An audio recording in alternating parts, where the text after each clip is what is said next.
Hello, welcome. How is everybody doing?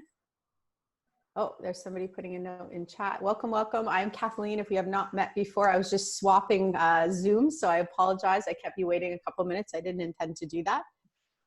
Oh, okay. The point in chat is, and I don't know, I'm just checking. I'm not sure if I just need to connect with anybody from Sutton. Let me know, but if not, I will just get started because I'm super excited to spend some time with all of you. And where is everybody from on the call right now? You can either unmute or put it in chat. Jasmine, oh, Vancouver, welcome.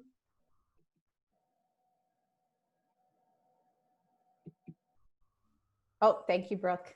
Okay. Vancouver, Mississauga, Markham, London, Victoria, Vancouver. Excellent. So we're coast to coast. We have people from all across the country. I'm just east of Toronto. I'm in Oshawa and it is raining, lightly raining here. So no more sunshine, and our hot weather went away just in time for the weekend, but that's okay. BC, excellent. So I'm going to share my screen and go through talking about essential places to pivot in a virtually remote economy. And obviously, you know, every day we have updates and we have changes and things are opening up more and more. So I mean that we're making adjustments every day as we go for sure. But overall, I'm going to take us through that. But if there's questions, definitely I'll be watching the chat. So I just wanted to let you know for sure if something resonates or if you have a question or you want to comment, absolutely go for it. I will watch them. And if I mute you, it's only because we have a little bit of background noise. So feel free if you have a question to unmute. But let me just see. Oh, I'm not the host. So I might ask Brooke to help me with that unless you want to. Yeah, I can go ahead and mute some people. Thank you. Oh, there you are. Now I know who you are. Excellent. Okay, good, good, good. All right, so let's just get started. And it's been so great. It's been busy in Zoom land, but I've had the chance to meet with and virtually connect with so many amazing people. So that's been actually really, really positive. Let's see here.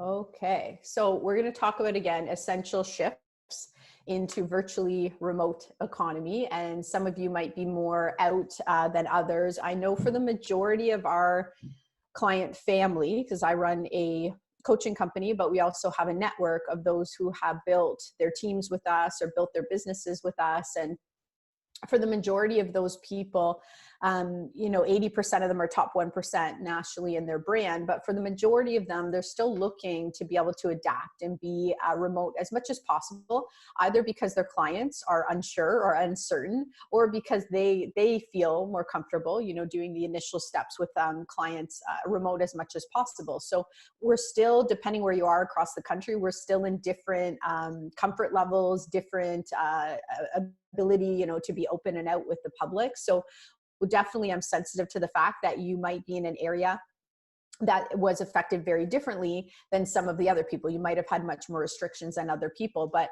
what I want to say that I think is important are that any of the ways that we have supported our client network, as well as during COVID, we've been connected with literally thousands and thousands of agents, either by webinar or they came on our public masterminds, and we have just loved doing that. And what I know is that majority of people who are using any of the techniques we're going to talk about today, or the mentality, they're looking to keep it regardless, even if we did go back to, whatever was originally so-called normal.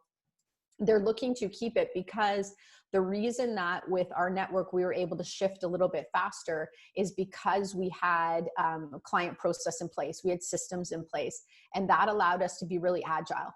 Because when you already have, the steps in the system that, don't rely on a buyer liking one specific house, or, we don't have to run out right away to meet with a seller. Like, we have certain things we do to prep for it. We essentially took what we already did and what we already knew, and we adjusted it a little bit to make it viable on Zoom platforms. So we literally have, mega teams having all of their agents doing buyer consultations, seller consultations on Zoom platforms, market education, prepping before they go through for showings. So there's extensive ways that we've been really successful with it. there are multiple places that people actually want to retain those shifts because they're saying, hey, I'm a lot more efficient now. People who are in rural areas or show homes in rural areas or areas that are recreational properties and very seasonal, the properties can be quite far apart. And so they're realizing how much value there is in spending a little bit more time to go to, sorry, I'm distracted by that. I'm just seeing on the chat, but I don't think it's anything that you guys are asking me. So I think it's okay with that one. Andrew, let me know if I'm wrong. But it's allowing us to essentially be a lot more efficient with our time. And the whole reason that we started using systems the way we do was to help top 1% producers be more efficient with their time. So we're just kind of taking it to that next level, but we are going to talk about, the key areas that we need to focus on to make sure if you need to be more remote or if you want to be more efficient, you can hyper prioritize those 5 areas, and we'll break those down as we go. So if you are not familiar with me and we haven't had the pleasure of meeting yet, I run Kathleen Black Coaching and Consulting. Again, we work with the vast majority of our clients are top 1% producers. We've been building real estate teams from scratch with great people like you who got busy. They had the deals coming in, but they had no time, or their health was compromised, or their relationships were compromised. And they kind of said, there has to be a better way. I want to be successful in real estate, but not like this. And so over a decade ago, we started to work with those people to expand out into teams, and a lot of which are, the big success stories now, or the big mega teams who built from scratch, hiring, recruiting, things like that. But I think what's really cool about it is that I've always had this, interest or fascination since I was young in expansion. And that led to being really curious about how do some people go through, a crisis or a health crisis, an economic crisis? How do people go through a very messy breakup? How do people come out of, domestic abuse or being brought up in an area where they didn't have a lot of resources like food, or they were worried about having shelter? How did some people come out of that and actually use that energy, use the world pushing them back to catapult themselves forward? And I think the more we study those people, there is a certain way that they think, there's a certain way that they set up their lives and their businesses. And I've always been naturally really fascinated with those people. So for a while now, I've been investing in certifications or training to help those top growth-minded people in expansion. So we run Ultimate Team Summit, 100 Deal Plus Ultimate Mastermind. We've worked with probably, again, a lot of the bigger teams. And for that, we use mindset training, DISC personality profiling training, a lot of energy mapping and capacity tools, so that essentially we don't get stressed as easily. That's our goal. Or we don't have things weigh us down, or our bounce backs really fast. I always joke, the toys with kids where the punching, not the punching bag, it's like a balloon, it's a weighted inflatable is what it is. And you punch it and it pops back up, right? So I say a lot of the most successful people have a really quick bounce back rate.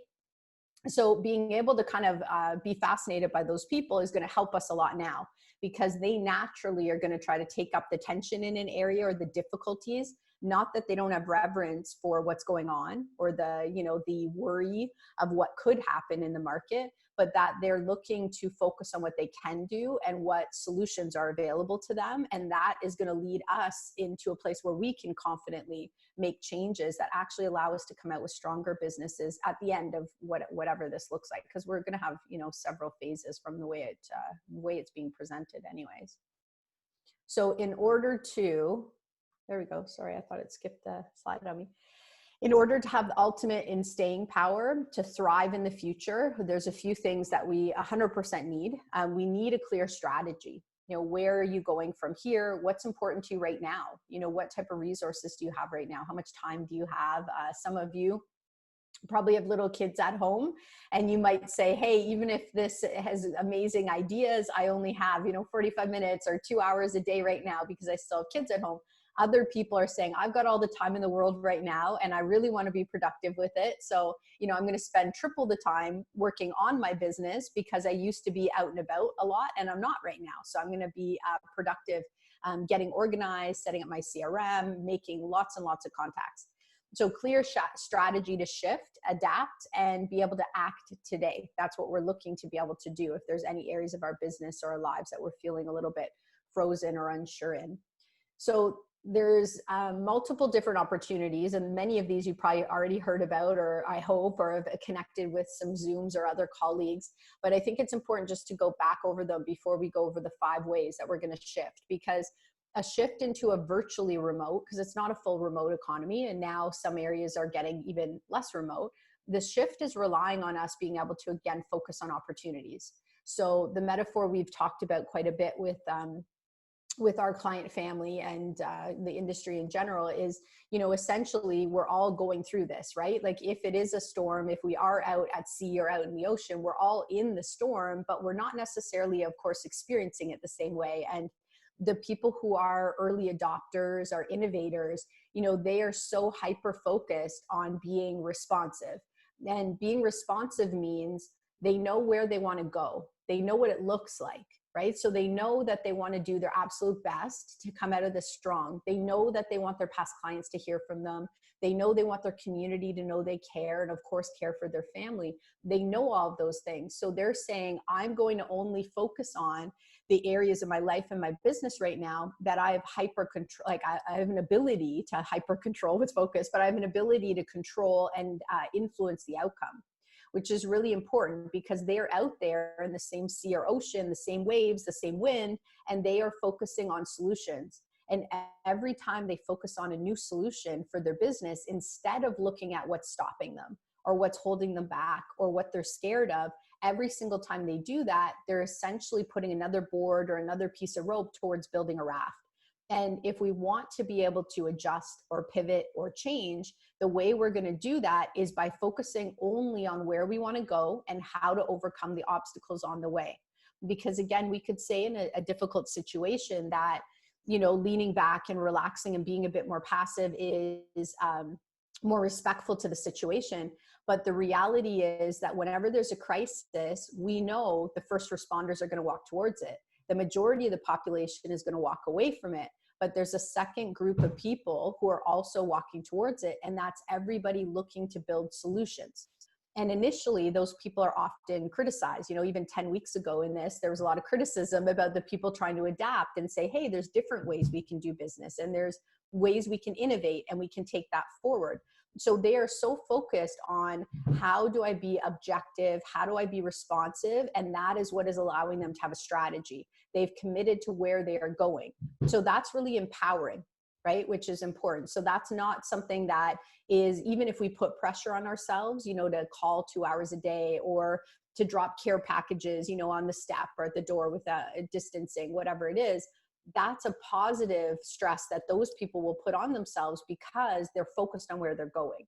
Whereas there's 2 other groups that are out there as well, right? The one group is kind of still going, okay, like I'm starting to see some movement. Maybe it's opening up, but I just want to wait and see. I want to see what happens. So they're a little bit passive. And when you wait and see, you're not creating a rebound, right? So remember, the people building the rafts for the last 10 weeks have been trying to look at what we can do to adapt to remote work and how we can be productive. And I found there's specific areas they've been focused on. The other people are kind of hanging out and going, okay, I don't know why you guys are building rafts because I don't even know where you're going. And they're absolutely right. They don't, because they're not focusing on the strategy of what's important to them and what they want life to look like on the other side of this. Because if they were, they would try to take action in the areas that they could. And they can't take action everywhere, but they can definitely take action in some places. The third group, unfortunately, are the ones that if they were a boat, they've taken on water. Because when we focus on, the overwhelming situation, when we focus on loss or sadness, our brain, it's kind of like a buyer. This is a weird metaphor, but we're in real estate, so it'll work.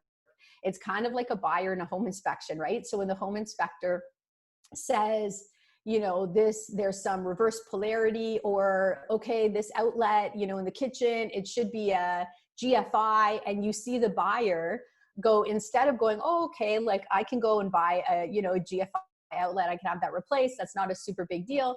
Instead, the buyer's gonna say, well, what else could be wrong? What else could that be an indicator of? What else might be, up to retrofit, but it's not safe now? And will our insurance company allow us to do that? Should we consider we might have to rewire the house, right? Like, so the point being, when we're focusing on things that scare us or we can't control, we go to absolute worst case scenario, right? So I don't know if I'm the only one who, unfortunately, when you have a home inspector who's not fantastic and doesn't educate the client, that they panic and they look at me and they're like, Kathleen, I want to get, an adjustment for like some ridiculous amount of money, right?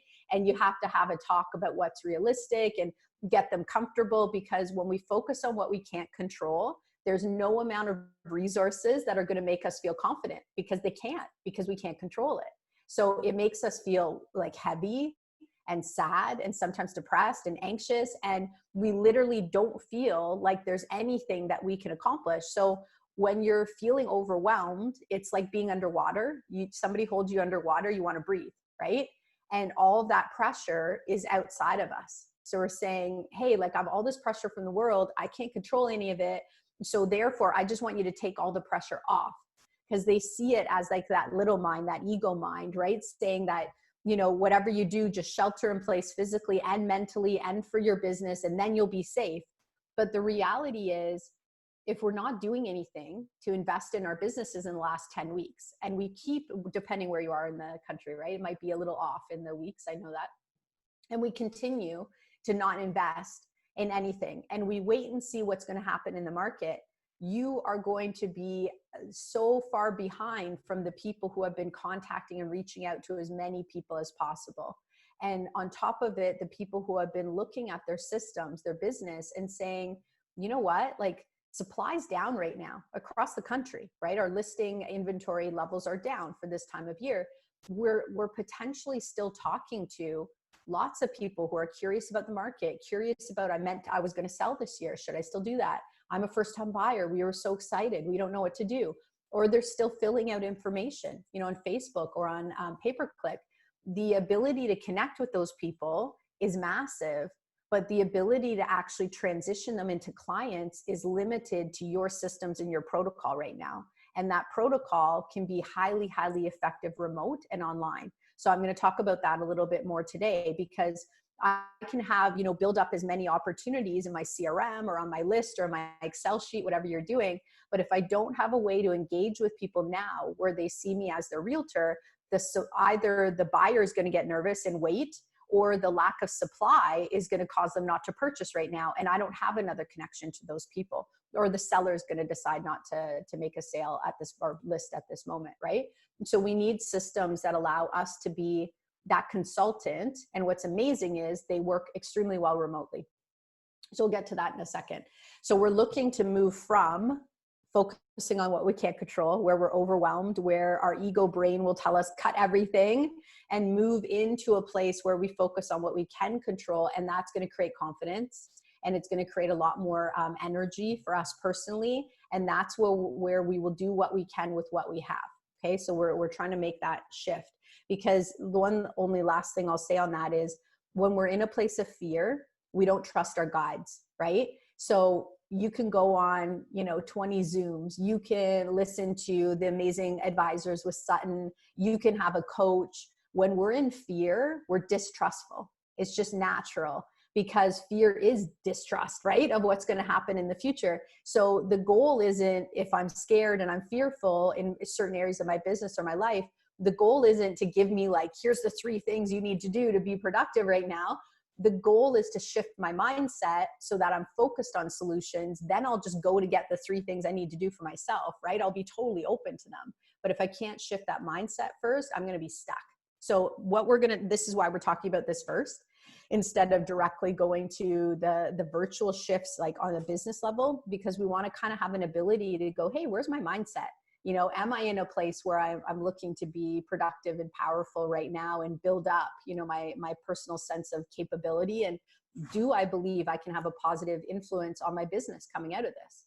That's an important question. And you can put it in chat if you know your answer, but just for yourself, the way you're looking at it now, do you feel empowered that what you're doing in your business is actually going to give you either a more positive result or a more negative result? Or do you feel like you need to wait and see? Because rebounds are built during the storm. they're not built when the sun comes back out. That's when the work that happened during the storm just becomes exposed for everyone else to see. And they kind of say, wait, how did they do that? But it's not built afterwards. So I'm just checking in chat, because I don't want to just me talk the whole time, which I obviously will a little bit, but I just want to see where you guys are at with it. Are we feeling that? What do we think is the most powerful, productive thing we've been doing to feel powerful and to stay productive, whatever your recipe of productive is, during this time? You just put a couple things in chat. I just want to see what we're thinking.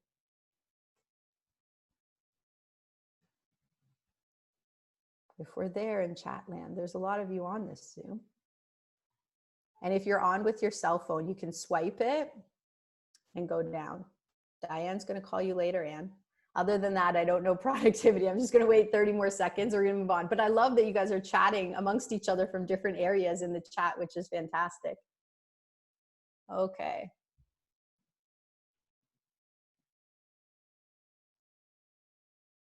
Nothing to fear but fear itself. I agree. Absolutely. That is exactly it, Malcolm. Thank you for contributing that for sure. Okay, cool. I'll take it. It's a chat comment. And so what are our opportunities at this point? Oh, okay. And thank you. Some people are sending me a private example. So webinars, and people are making lots of phone calls to clients. Oh, Brooke, I don't know if you can hear that. Yeah, I just thought it just kept on muting herself. Oh, okay. If we were going to say it out loud, that is great. Where to start is overwhelming. Yeah, thank you for sharing that, Diane. Where to start is overwhelming, sometimes even with the calls. Yeah, okay. And I'm going to talk about that a little bit. I'm really glad that you brought that up. Just try new things every day and you will find something eventually that works for you. Yeah, for sure. Like it, you know, we're in crisis market, right? Health crisis, but it's still a crisis market, which means we have to be a bit open to trying new things and seeing what resonates with the market. But yeah, Diane, I'm glad that you shared that, because we're going to talk about that a little bit right now. And you're absolutely right. The minute we're overwhelmed, we don't want to do anything, right? It's very, very difficult. Okay, so we want to turn crisis into a powerful pivot. And I see your question, Diane. I'm going to circle back to see, because I think it depends on what you're using the video platform for, Zoom versus BombBot. If you're asking me, I'll circle back, I promise. And we want to lead with confidence, which we just talked about a little bit. So know who I am, trust who I am, so that I can act even during uncertainty, because all great achievers, Olympians, professional athletes, you know, realtors, industry leaders, they're all able to act during uncertainty when other people feel paralyzed or unsure. It's one of the best attributes about those people, because they're trying to bring something into existence that doesn't necessarily exist right now, right? So we want to know who we are so we can trust ourselves to act, to build something that we currently cannot see. So whatever your business and life looks like after this, you're currently being audacious enough maybe to take action and build on that. Or you're not, right? But I would recommend that if you know who you are, you trust yourself, it's a lot easier to do that if you know where you're going. So that's the easy way, a different way of saying alignment, right? Am I aligned? Do I know what's important to me? Do I know my strategy? Do I know where I want to go? And am I actually in a place where I can take action? Because we have to be aligned first. Increase efficiency and productivity. If you have not yet, I'm assuming most of you already have, but if you have not yet used this time to go back over your financial approach to the business or your economic strategy for the business, I highly recommend you do. You know, I work with people who have a lot of overhead, like they have office space, like some of you, right? They have office space, they have multiple agents, they have admin, they have people they had to consider laying off or not. They have huge marketing budgets. So there was a lot to consider. But at the end of the day, the way that we'll assess, you know, financial or economic models for a massive team right now during this time is very, very similar to exactly how you want to assess yours if you're an individual agent. So I highly recommend that you get, you know, a paper or Excel, however you want to do it. And on one side of it, you put cost, the other side, you put investment, because they're not the same thing. So the fearful mind is going to tell us that absolutely everything we pay for in our business is a cost, and that we should pull all those costs back as much as possible, because that's going to make us safe and secure. And that's going to mean we come out of this stronger. Anybody who works with entrepreneurs or business growth or business minded are always going to say, wait a minute, there's costs and there's investments. In any market, there's opportunities. And in any market, there'll be investments that have returns. It's just the ability to pay attention to it. And some of those investments are goodwill, right? They're energy out to the community. They're contacting as many people as we can on our database. Those are still investments of our time. But an investment is going to get us a predictable return. And some of those investments get us a higher return than others. That's fine. But a cost is like, hey, the market, maybe your market's been really good leading up to COVID. And you're like, you know what, I'm so busy. I'm doing so well that I might have things I'm paying for that I'm not using, but it's not worth my time or energy right now to go through them. So COVID is a gift that it's saying, hey, like, take another look. Are you running as lean as you could? Are you running as efficient as you could? Or have you been so busy that it's actually cost you a lot of time and money because you didn't have time to make it better? And that's something that we want to harness, right? It's the world getting our attention. So you want to have those two lists. Cost and investment are not the same thing by any means. So when we say cut costs, you know you're looking at your business from a place of fear when you're saying, I need to cut costs, and you're logically you have logical reasoning for it. Like, this makes sense why I'm going to cut these costs. But then if you take that same amount of money that you're investing or a cost in your business, and you look forward 18 months or 24 months, how much would you potentially be losing by cutting that today? The minute you do that, you're going to have clarity, because the mind of fear doesn't care. It's like, you know what? It's scary times, cut everything back and you are going to be in a better position. And it's going to make sense for you to do that. But the mind of strategy and responsiveness is like, it's not just about today. It's also about like, where am I going to be 6 months from now, 12 months from now, 10 years from now? Where am I going to be? So I need to think about both sides of things. And if you look at it from that side, the objective side, and you say, okay, you know what? Yeah, I used to invest a lot of money in advertising my open houses and in custom signs that I would put out.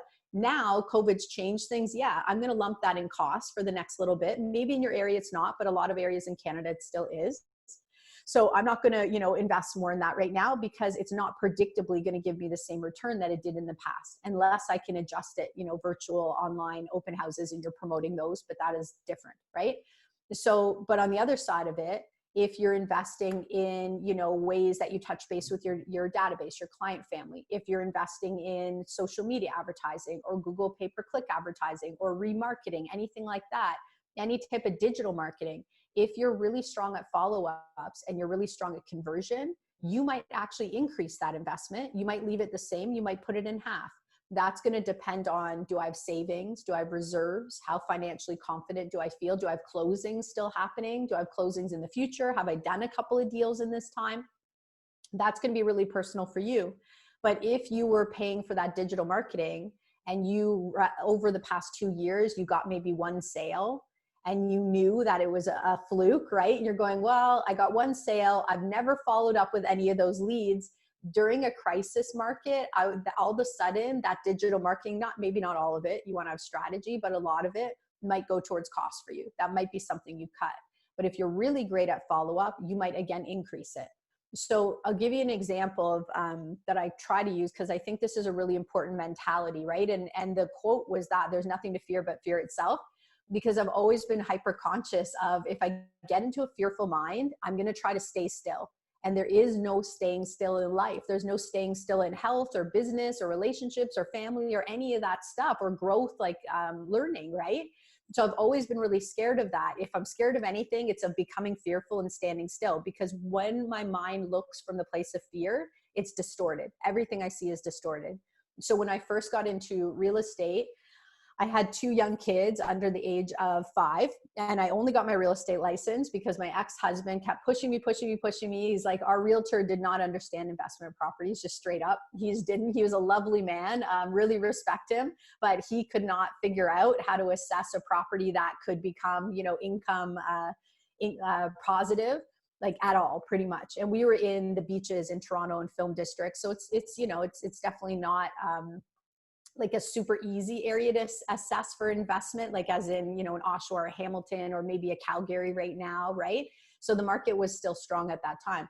So it was this push to get licensed, and I did not want to do it. So I ended up to get my real estate license. We had moved east to Oshawa, where I am right now, because we had 2 little kids and we got a huge house with a big backyard, all that fun stuff, because in the city it was just less space, right? Because we were always moving property to property. It was like sweat equity paved our way, which I'm sure a lot of people on this probably know all about. So we did that, and I ended up to get separated. So I get my real estate license. I'm new in the business. We have this house. It's under renovation. I've got these 2 little kids, and we get separated, and my husband leaves to stay, or my ex-husband now leaves to stay somewhere else. And there's no financial support. Everything's frozen, all of the investment properties. And it was a scary time. And I had to make a decision. I had young children, one of which was not in school. I didn't have childcare at that time, and I didn't have child support, certainly yet then. Later, yes, but not then. So it was a question of, you're in a storm. Like, I was in a crisis. It was not a crisis of the world like this, but it was a personal crisis. And I had to make a decision to say, what can you do to bring yourself resources? Because straight up, you don't have any right now. And you have no ability to defend yourself or get anything done. So I made the decision that I'd be really good at real estate, but that I'd have to be extremely efficient with my time, which has led to what I do now, because I was able to do that. So I got really great at real estate, but I still had this little voice on my shoulder all the time. And it was the voice of fear telling me, Kathleen, you're a single mom, like, you don't have enough savings. You should just be trying to get go back to managing dental offices, do something safe, because you need predictable income, and you're taking a risk, even though my business continued to build and I kept signing more buyers, more sellers, and I did phenomenally well. My first year in real estate, I sold 47 houses. So I wasn't really, it's not like I was lounging on the couch or anything. I certainly wasn't. But my fearful mind kept telling me, even as I did better, you know what? You need to play it safe. You need to go to a backup here. You need to stop leaning all the way in, because if it blows up, you're not going to have any security.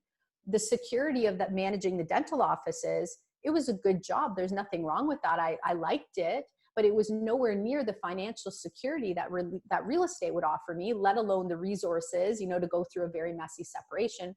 So I made a deal with that small mind, with that fearful mind.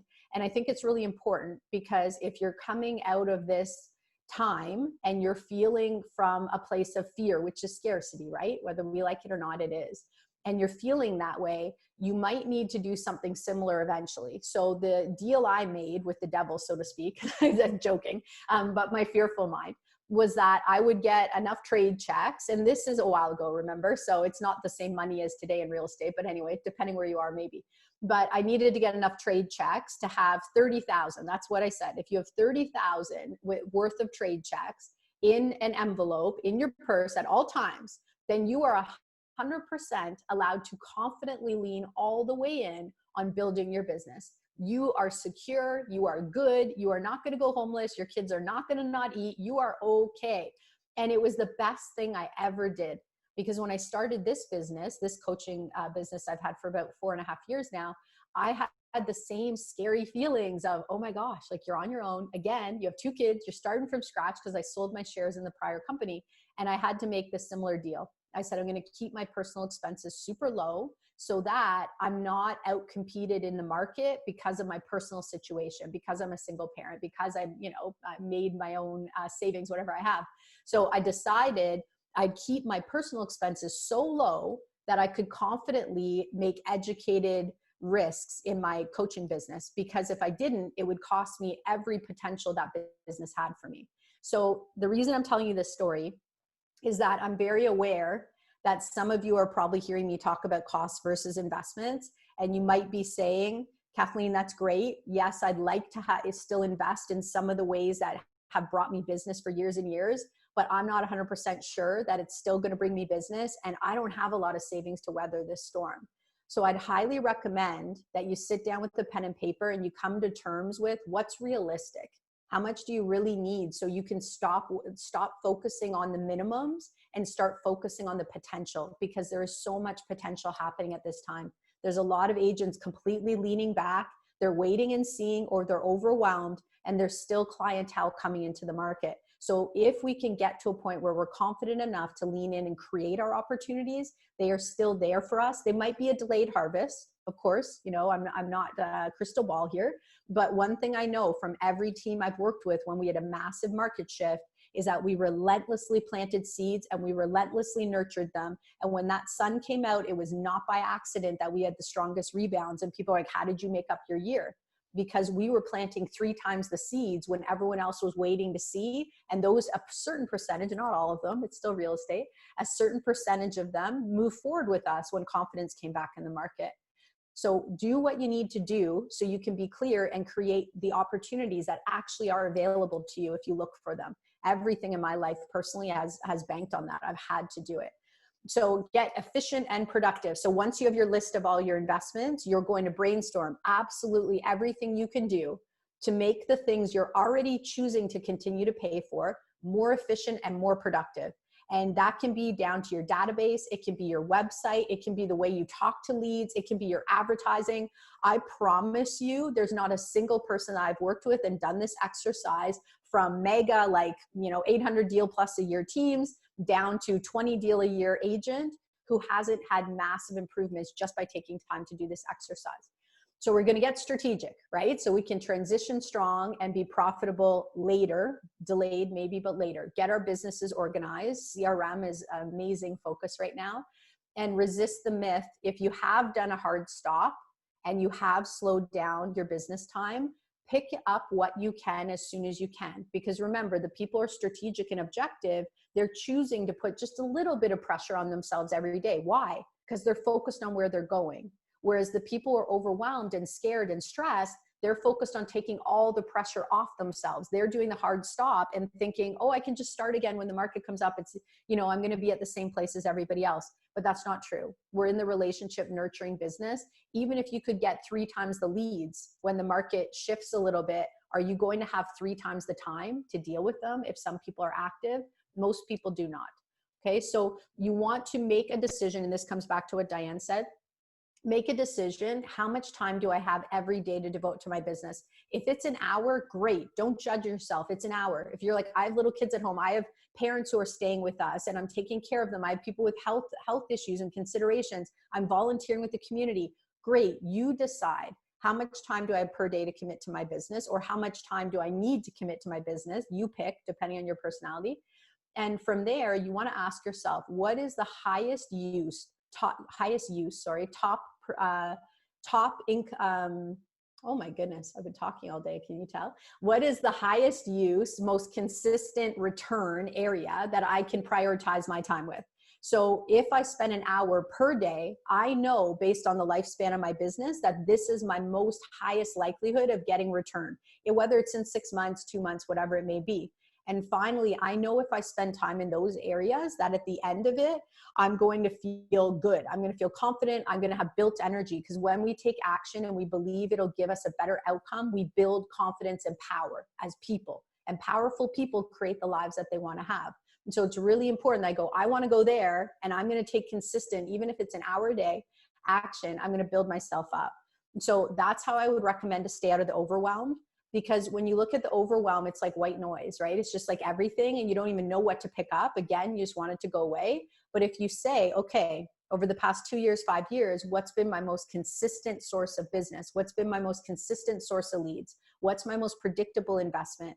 Has it been adjusted by COVID? Maybe my number 1 has. I'm going to go to my number 2. What can I do to spend that time and put as much goodwill into the market as I can? And if you're looking to recruit or expand or grow, being solution oriented is going to attract people to you as a brokerage, as a team leader. If you're on this and going, hey, like, I feel like I need some direction, naturally, the people who are solution focused are going to be of interest to you, because they're going to help guide you. So that's where we'll see, whether you like the recruitment aspect or not, you'll see people move. They already are coming out of this because they're looking for resources and leadership like Sutton is providing to you guys. It's really important. Okay, and if any questions so far, thank you, Andrew. Yes, at the time, to be honest, I didn't think too much of it, but looking back, it's not a bad first year. So 3 markets: bear market, bull market, crisis market. Bear market is in economy like a sluggish market, right? For us in real estate, usually buyer market. Bull market is a strong, aggressive economy, usually for us, again, seller's market. Right now, it's really important that in order to do this shift, we need to understand who we're talking to. Okay. So we're talking to the majority of people you're talking to who are seriously considering buying or selling right now. They need immediate solutions to urgent problems. This is really important because they're the ones out there saying, I'm willing to list, I'm willing to buy. Maybe I've lost out on 5 multiple offers as a first-time buyer, and I'm hoping I'm going to have an edge, in the market, whatever it is. The rest of everybody else, mostly in most areas of Canada, are still in a wait and see holding pattern. So they're waiting for news, for data, for statistics. They're waiting to be told that it's okay before they move out into the market. And initially that might be economists, and then it's going to be realtors like you who are bringing data, statistics. You're bringing the microeconomics to your buyers and sellers because that's what they need. They don't need the national news. They need it, but they need to know what's going on in their area for their house type if they're selling, or their prospective house type if they're buying. They need that information from you on the ground to increase confidence so they move forward. This is really important. In a typical market, 80% of people will only buy or sell or work with you because continuing to do life the way they have in the house they have, or the way they've been searching for real estate, has become more painful than it would be just to work with you. I know it's not great, but this is reality. The other 20% are working with you because they think you're going to do a better job than they could. You're going to make it easier, hassle-free, we all know. And even those people, the 20% and usual 80% in a crisis market, almost all of them are waiting because they're like, none of that seems that important right now. We've got to wait and see what's going on. So right now we're seeing the first wave, right, of the early adopters. The confident people are saying, okay, like it's worth it. I'm going to try now to buy and sell. And the hope is that we take that data and spread it to our clientele so that we create the second wave of confident people if you're not already working with them, because it's certainly not, I personally would not rely on the media to do that for me, the mass media, because we know what creates headlines, right? And I don't know that it's going to be the sunshine that's happening in your small pocket of Canada with real estate. I think you need to rely on yourself to spread that type of information and create your own market demand by sharing what's going on, right?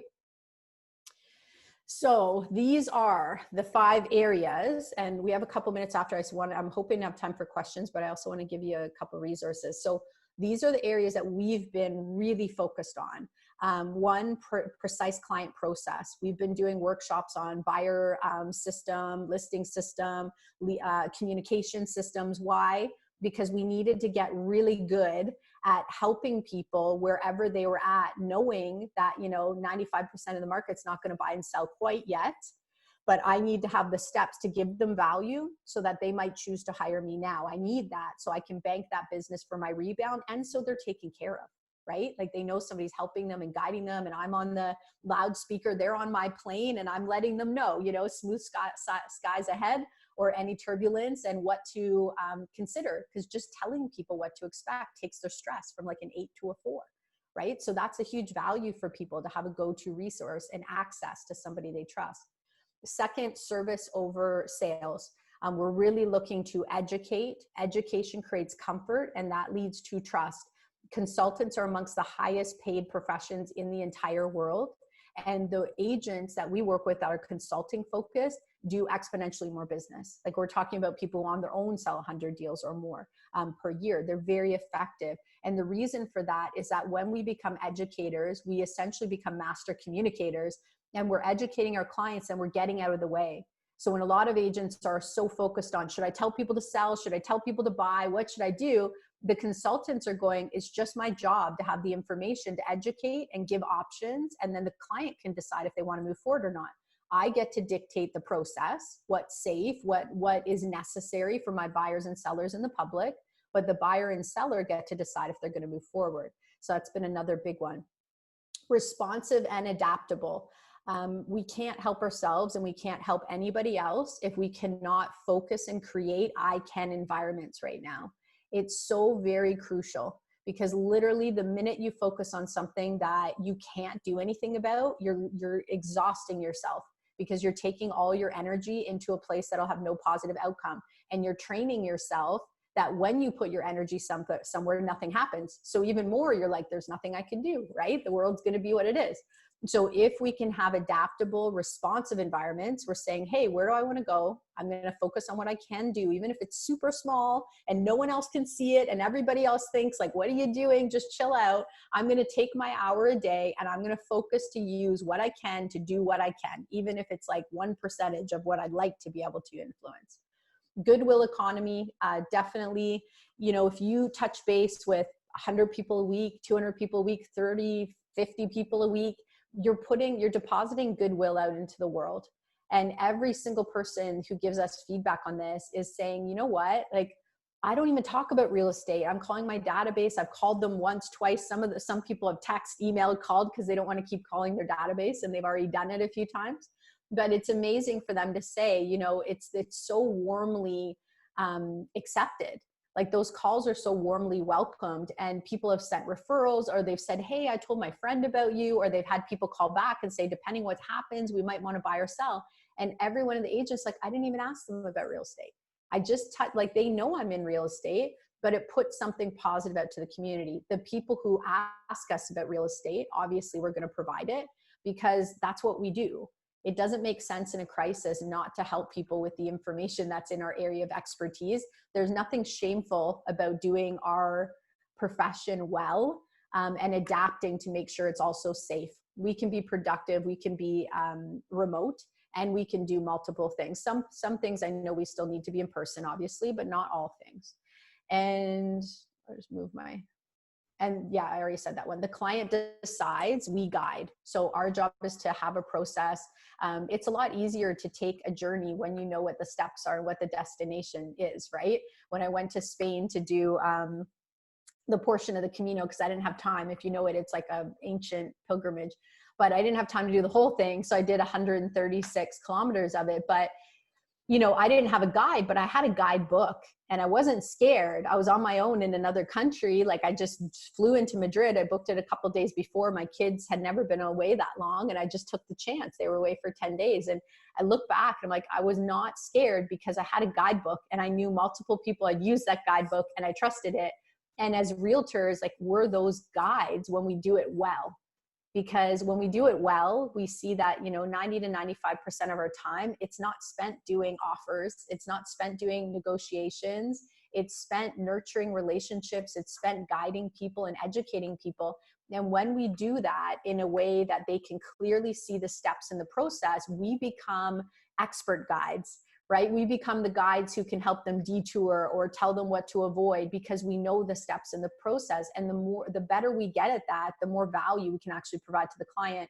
And all of a sudden we go back to seeing helping a buyer and seller as a full process, not just when they're ready to buy or sell, but the prep and the education and ensuring that they're comfortable and confident in what they want to pay or what they want to accept, right? So there's so much we can do to be proactive right now. And these steps have allowed us to have a really quick period. Like most of our teams were still shocked that they were still being quite productive in planting seeds, even in the initial weeks of emergency order, although we were deemed essential, but still they were at home, right? And very restricted as needed to be from being out in the public. So we looked at it and we switched our bullseye. So instead of saying, how many deals did we do this month? We said, how many people did we talk to this month? How many Zooms did we do this month? How many buyers chose to hire us? How many sellers are on our hot list that they really want to sell, but they just want proof that the demand's there in the market and they're not scared to do it at the tip of the opening? How many are saying, hey, I don't want to be the first wave, but you know, if things start to settle, yes, I would consider. We started to switch our bullseye, which meant we still felt happy and confident internally. Again, not the outside world, but our experience of it was really different. And it was focusing on these 5 things that allowed us to do that. So we want to take the tension that creates urgency that's out in the air. And personally, you know, it's, if you haven't taken that tension to give yourself some urgency to make whatever changes you want to make, even if they're little adjustments, not all adjustments are changes and not all changes are improvements, but if you want to make certain improvements, take it now while you still have it, because harnessing the power that comes from pain or tension will really catapult us much quicker towards something else. Like if you could take the urgency people feel to change and become productive or go remote right now, and sell it to them at a time when the market is more confident and everything's kind of okay and they don't really want to rock the boat, you'd be a billionaire, because that energy is what builds phenomenal businesses and phenomenal lives. It's a good thing, right? It wakes us up. So that quote is actually from my book. Oh, Paul's been to Camino twice. I cannot wait to do the whole thing, Paul. I cannot wait. I'm excited for that. But this last year, before COVID, I was writing a book, and the first chapter of the book is Eye of the Storm, because every single person I've helped transform and build incredible businesses have all come out of some type of crisis or some painful situation, or, you know, the risk of a negative outcome because of their business and the demands of this business. And that actually was the impetus that got them strong to get really strategic and systematic. And they were able to grow their businesses like way bigger than they ever imagined and have a better lifestyle. But they would have never done that if they weren't pushed in that direction to say, something's got to change. So that wake up call was really good for them. So if any of you want a copy of the book, it's going to be in bookstores January 2021. And I even talked to them this week because they need a new introduction, and they still say that we're on track, which I'm shocked, but I'm not sad. I'm happy, but I'm shocked. But until then, and it'll be an Audible is delayed. So it'll be an Audible in 3 to 4 months. But until then, I'm able to give away as many digital copies for free as I'd like. So if you'd like a copy of the book, I'd love for you to read it. If you have feedback, great. And if you're looking for a guide to kind of say, yeah, you know what, I'm feeling a little bit uncertain in the storm, or I don't know if I'm leveraging or harnessing it enough, and I'd like to put it clearly to be able to expand my business and have more time back. And if you need help in the business, this book is really going to be phenomenal for you, because it's about expanding your business so you can live your best quality of life, whatever that is. So it's the journey I've worked with clients for over a decade now. And oh, James asked me a question. I just saw.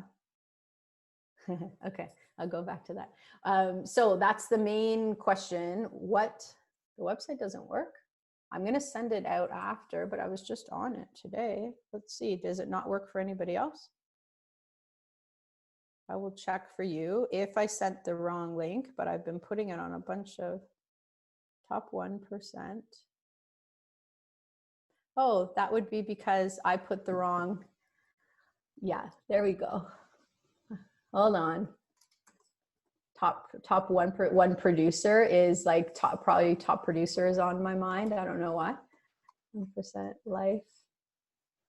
There we go. My apologies. That's the correct book link. That was me. So what do we need to be doing during this time to look back on it with gratitude, that we're thankful for what we chose to do, right? How we responded to the time. And that's just for yourself. So you can put it in chat. I'd love to see what you feel you need to be doing now, so that in the future you can look back and you can kind of smile and say, it was tough. It was a scary time, but you know what? I'm so thankful that I did. And what is that for you? It's going to be different for everybody. Like I've talked again, like connected with so many people, and they all have a very different response. Can our brokerage order your book for whoever has interest? Yes, you can order the paper version later on, but also feel free to give the link for the digital copy out to whoever you'd like. Any brokerage can send it out. I'm honored anyone to read it. That's my give back. So I'm more than happy to have that, because this is the last slide, and then I'll answer a couple of questions that popped up. But you know, what I notice, and what is actually for me kind of sad, is that I see people spend so much time and effort and energy trying to build their business or their life in a way that is modeling what only ever got kind of subpar results. Like there's nothing wrong with good or great or excellent, but the reality is it's not going to take you that much longer to try to build something that's stunningly successful. Like some of you on this might say, hey, like I'm cool with my business. I'm a couple years out from retirement, or, you know, I've got other businesses, and that's fine. But if you are focused on growth, our mentality is model the best, forget the rest. And that's how we build so many, like over 80% of our clients are top 1% businesses nationally, because we cut the noise out. Like model the best. If it doesn't work at the top 1% of teams and producers, we don't use it. We don't teach it. because we don't want to waste our time. The world's moving too quickly already. And I want to help people have a massive edge. So instead of kind of recreating the wheel, it's like, why not shoot for stunningly successful? Why not? It's a different way of thinking for sure. But I think it's available to all of us with some of the strategies we've talked about today. So I see it's 3:27. If you have questions, pop them in now. And also if you had an answer to what did you do, what are you doing now, or what did you do during COVID that you're going to be grateful for later? And James, I will answer your question. So he says, congratulations for the great deals. Why are you giving up 47 deals per year? I assume to be a coaching a coach or a consultant. 47 deals is fantastic unless you want to become a billionaire business person. So I will tell you very directly why I did that. When I got into the industry, obviously I was scared, right? Like it was very scary for me, and I had to do business very differently to be efficient. So I moved on to continue to sell real estate, but I got to a point where I was coaching anywhere from 25 to 30 coaching clients a week. And by that point, I was selling like 65, 67 homes a year. So there was a lot going on, and I was running the first team-specific real estate coaching company in Canada. So I ran it exclusively for about 5-6 years. And I had to kind of make a decision. And for me, my prosperity is impact. If I can help other people see what they're capable of and step into their power and build what's possible, I look at that and I'm like, everybody has something to bring to this world. If I can help them feel more confident, more happy, more secure, even if they feel like the world's stacked against them, I'm helping leaders move forward who are going to bring us gifts that we need. And I'm working my gifts. So you're right, it was a tough decision. But for me, I knew impact was more important. So I don't want to be a billionaire business person, but I do believe and know results wise from what I've seen that we have the most efficient, the most productive, and the most profitable team systems in the world. And I want to help people globally. That's really important to me. So I'll take a pay cut any day, personally me, to help more people see how powerful they are, because I think they are. So that's my answer to that. Thank you for asking me that. Nobody's asked me that question in all Zoom land. So that was a nice question. Brooke, I don't know if anything I need to know from you. I'm just checking if there's any other questions. Now is definitely a great time to pop them in. I'm more than happy to answer. Unmute yourself if you'd like. I'm not seeing any questions, but we'll give them maybe a couple more minutes to think of them. Oh, there's one. Just a reminder from me to everyone in the Zoom, if you do want that PDP credit, please leave your information in the chat. I can't accept it afterwards, unfortunately, so you need to make sure you leave it in there right now. And if you have any questions, just ask Kathleen. Excellent. And I almost forgot, but I think my team probably will let you know, Brooke, but in case anybody wants it here, if Brooke's okay with it, anybody who registered, we'll send an email to Brooke, so it's totally in your realm, but we'll send an email that has multiple resources, like 4 different master classes that all of our clients are watching. It'll have the link for the book. It'll have a whole bunch of just like free gifts. So if you want that, either Brooke will tell you, reach out to her, or she'll send it to you. I don't know, but we will send it over if you'd like that. And when did you enter real estate? I got licensed in real estate only in 2007, because before that I was doing property management. Like I said, sweat equity, like literally I had little kids. I'm like, I didn't have the little kids while I was sanding drywall, but I was certainly sanding drywall, not well maybe, but I certainly was doing it for sure. You know, it's lean in, right? I needed to create some resources. So you lean in. And when did I start coaching? I actually started coaching only a few years into selling. My first year in coaching, I was already developing scripts for the sales team that I was with. The second year, I was developing workbooks for their events and things like that. When the coaching company was 18 months live, I became director of coaching. So I had no experience running a business, but I thought the company, I found out, was $190,000 in debt, which, you know, depending where you're from, you might be, that's a lot, that's a not, but I'd never run a business, and that was a massive amount of debt. But I just was like, I believe in it. I believe in what we did, and thank goodness, right? So sometimes you got to accept a fire sale offer and just go with it. And what else? What database do you use? Diane, that's a great question. If you are an individual agent, you have so many amazing options available to you. Like, I don't know if Sutton has one as well. So Brooke, I'm not sure about that. But literally, like, there's a list I could give you. For teams, it's a little bit different. We have some really like specific needs that we have to have on our CRM for teams. Like we need to be able to see different people's schedules, and maybe some people can see, some people cannot. We need to be able to have plans where we can have activities assigned to different people on the team all in one plan. And believe it or not, that's our biggest deal breaker. The majority of the CRMs cannot do that. They don't have that capability. So most of our top teams, almost all, are on one of two databases, literally. They're on Follow Up Boss, which is by far the winner. I want to say, I don't know, 3 years ago, there was this huge shift and they all went on Follow Up Boss, most of them. And then the rest already were set up, so they're still on Top Producer. There's some other ones, but that's the majority.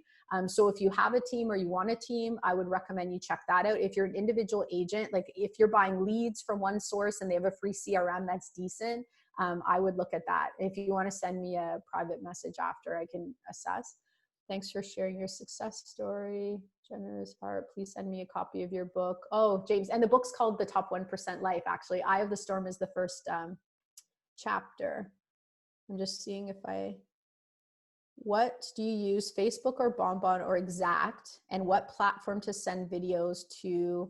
Oh, thank you, Brooke. I just saw that. Sutton has a deal with Exact Contact. So that's a fantastic option.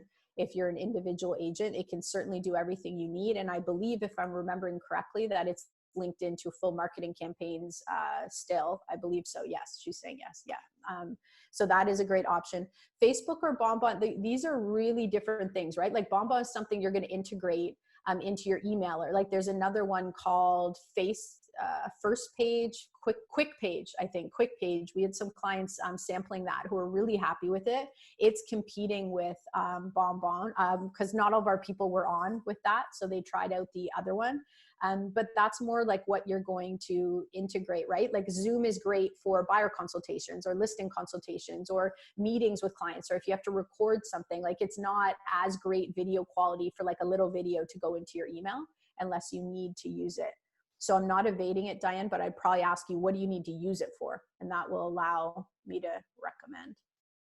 Okay, I think I answered all the questions. And somebody asked about sending the book, Brooke. So who was it?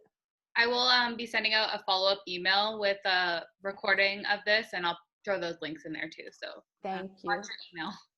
Thank you. I appreciate it. So I am so very thankful to spend this time with you, particularly now, when there's some uncertainty and there's some shift, but I hope that you got something valuable from this, some takeaways, and if nothing else, just an example of, hyper focus on what you can do so you have a positive outcome. And I really hope we'll see you in person one day. November is usually Ultimate Team Summit. This year it'll be online, but if you have any needs, reach out. We're more than happy to answer any questions. And thanks so much, Brooke, and to Sutton for having me. I appreciate it. Thanks for joining us, Kathleen. I see there's a couple more questions in there. I don't know if you have time to let's see. Now there's lots of thank yous. There was Diane, to send out small videos to clients, is YouTube better? And then somebody was asking about a platform for attracting millennial buyers.